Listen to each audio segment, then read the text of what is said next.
Davante Adams for me against the Jaguars. I think Adams hit the end zone last week. It was a good bright spot for him to get back on track. As we know, Garrett Wilson has been getting quite a bit of the targets, but at least the red zone targets. But Davante Adams is finding a way to get some serious targets. And last week he hit the end zone. So I'm going to have to say higher on the 0.5 rushing and receiving touchdowns against the awful Jacksonville Jaguars. They are awful, and it's actually kind of funny. They somehow pulled out a win against the Titans this week, despite Mac Jones, I think, turning it over like 3 times. Yeah. And what was, you always have those 1 o'clock games that are like forgotten about. And I think the Titans Jaguars was the forgotten about game. And you look up at the scoreboard and it's 6-0 in like the third quarter. I guess it's ugly. It's ugly. It was real ugly, but I guess shout out Mac Jones for I don't know when the last time he's won a game that he started, but been a while. Finally, it's definitely been a while. All right, my last pick here is going to be.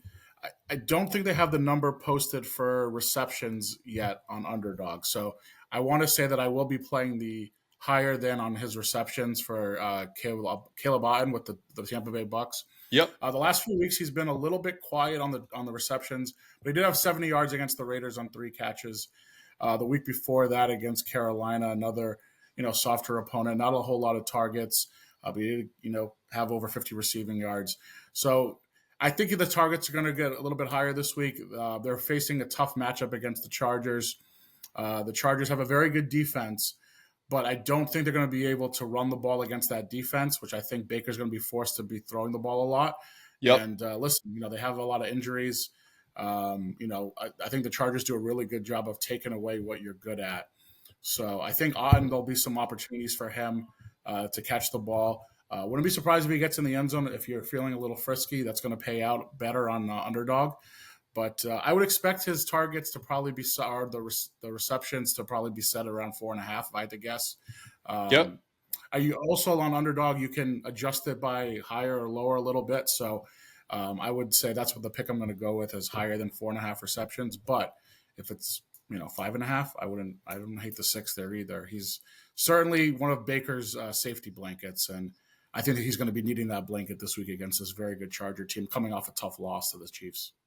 Yeah, and if you look at Mike Evans returning to lineup, it's been very, very helpful for Mike Evans to help guys around him. But obviously, Cade Otton hasn't gotten the touches as much as he should. But I agree with you. I think this is a perfect bounce back week.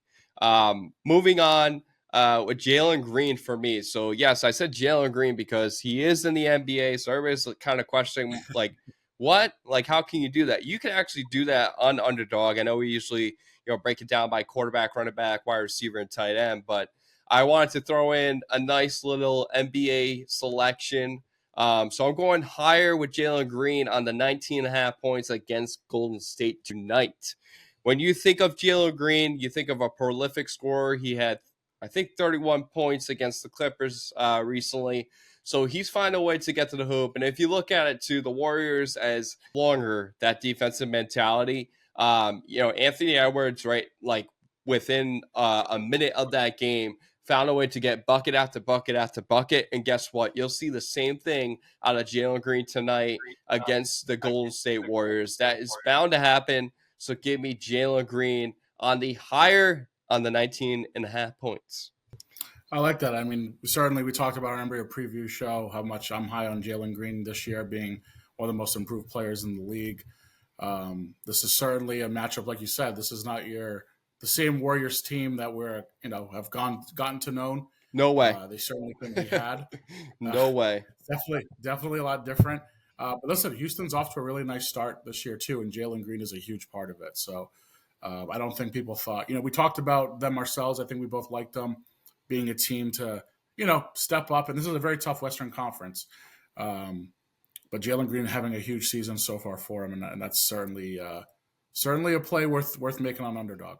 Big time. So speaking of Texas, so we are flying down to Dallas. Big reason why MLB free agency, the winter meetings have been taking place. And my, oh my, is Scott Boras a happy agent at that? let's talk about it.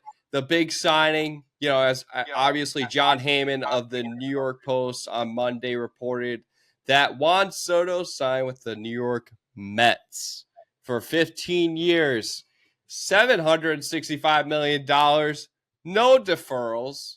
My oh my, a $75 million signing bonus. It's just absurd to me. What are your thoughts based on that signing? Yeah, I mean, obviously, I was disappointed. As you can see, I'm wearing the Yankee fitted right now, and it's tough. I mean, to get to the World Series with this guy, who obviously was a huge part. I mean, I don't think people realize the ramifications of losing a guy like this, because during the regular season, yeah, Giancarlo Stanton had a fantastic postseason run, but the fact is, Stanton is, if I'm to rely on what I know, he's going to miss a lot of time.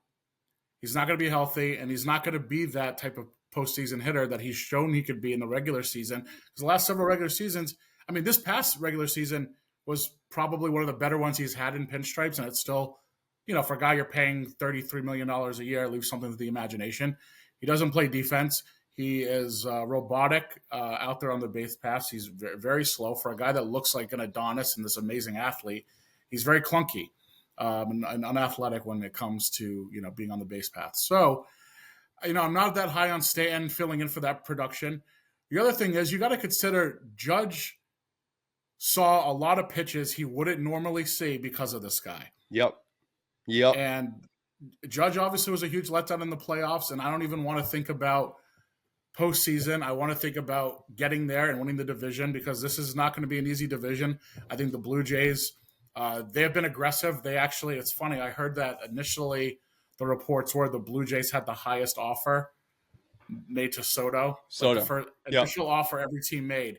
The Blue Jays supposedly had their blow out of the water offer, which was around, I think it was around like $600 million. And then the Mets and the Yankees and the Sox supposedly were in on it as well. Which I have my theory on there, but it's whatever.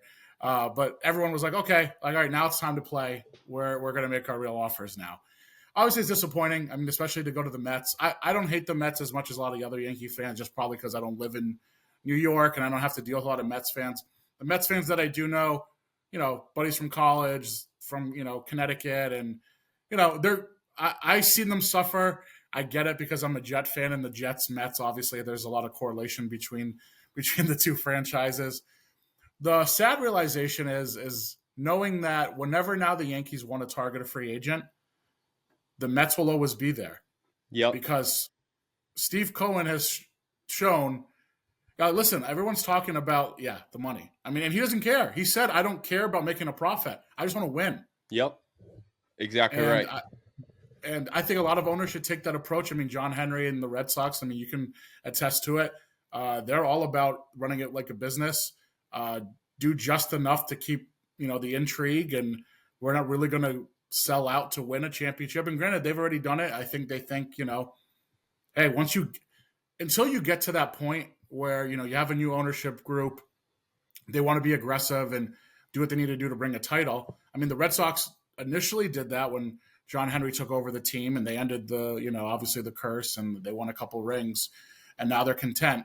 But the Mets they're hungry. I mean, and obviously they were very close to making the World Series. It would have been something to, I mean, imagine this now, like if the Mets beat the Yankees in the World Series, had they gotten there, or vice versa, and they stole Soto, that would have been a crazy story. But the end of the day, everyone's talking about like, oh, how could the Yankees not match? It wasn't that much different. No. The Yankees went as high as they were willing to go, and they saw that Steve Cohen was not going to be stopped.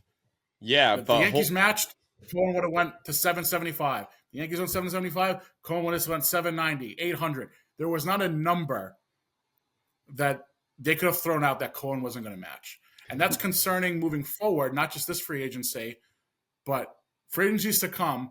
Wherever the Yankees are now, like, hey, there's a guy who wants to play on the East Coast, and he wants to win and be a part of the franchise. The Mets are way more fun than the Yankees. The Mets were one of the more fun stories in baseball last year. They had, the oh my God thing with Jose Iglesias and Edwin Diaz coming out to the trumpets. And they had Grimace, and they have all these, like, in a sport that's like so old and it just doesn't feel like relatable. The Mets were such a fun story, and then they New get to the age. playoffs, and Yeah. Pete Alonso's hitting, Pete Alonso's hitting walk-off home runs, and the Mets look like they're dead every time, and they come back to life. And obviously, they ended up getting knocked down in the NLCS, but they're an intriguing team. And now with Soto, I Yeah. mean, you can't say that they're not, you know, they're going to contend with the Dodgers again. I mean, I don't Uh, know how they can't. yeah. Whether they sign Alonso, and we're going to talk about it, I'm sure, but whether they sign Alonso or not, you have to consider them the favorite to win that division. A very tough division, mind you, in the NL East. The Phillies obviously looked like they were the team last year.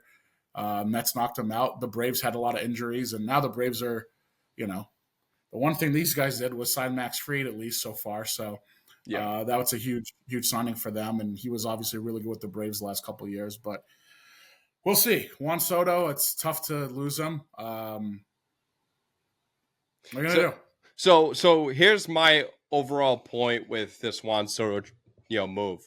Um, Wake up, big market teams. Wake up, because you know why? Steve Cohen's coming for your pockets, right? Magic Johnson and company with the LA Dodgers are coming for your pockets. Like, you got to start realizing that there are a ton of competition out there. And John Henry, if you're just trying to get by with a big offseason going 35, $40 million for a pitcher, well, guess what? That's going to be the normal. And guess what? If you want a $700 million player, guess what? You're going to have to cough up that money and more. Because when you saw reports that the Red Sox were interested, well, guess what? They were interested to a point. Don't tell me that they were interested in $750 million to $800 million. I think the highest they went up to was 700 reported, which is, $50 million per year per player. But again, Steve Cohen, this move, and Ticket, you can relate to this because you know basketball. This move reminds me of Steve Ballmer.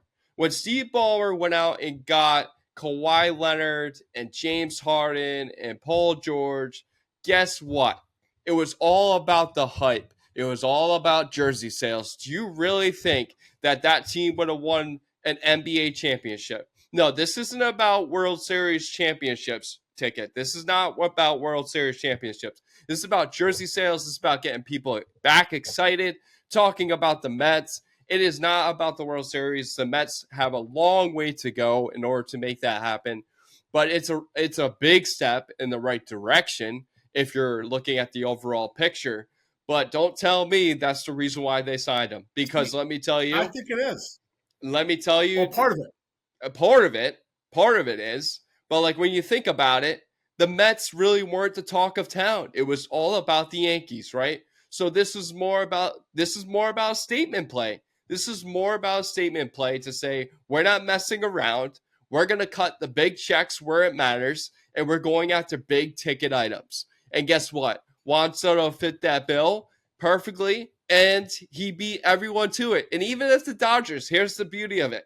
I wanted to see the Dodgers in this mix because if, obviously the Shohei Ohtani signing, played a factor, but if the Dodgers were in the mix with Steve Cohen and the Mets, that would have been a battle for the ages, because that money probably would have went up to 800 to 900 million dollars with deferrals involved all across the board with the LA Dodgers. But guess what? Steve Cohen is worth $22 billion.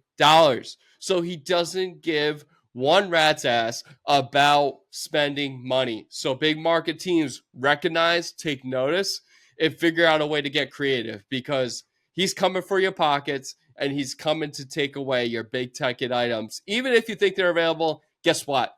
They're not. Corbin Burns, he might even get stolen by the Mets, even though the Blue Jays are involved and they're talking about a high price, and the Giants as well. So we'll see what happens, but I'm telling you right now, Steve Cohen's not messing around. So a lot of teams got to take him seriously. He even had, I think it was a 60 minutes special, or was it on CNN, where he's like, I don't care about spending the money. I'm going to spend it. So, and I'm paraphrasing, but that's exactly what he said. He This said, I this had the guy has money. I'm spending it.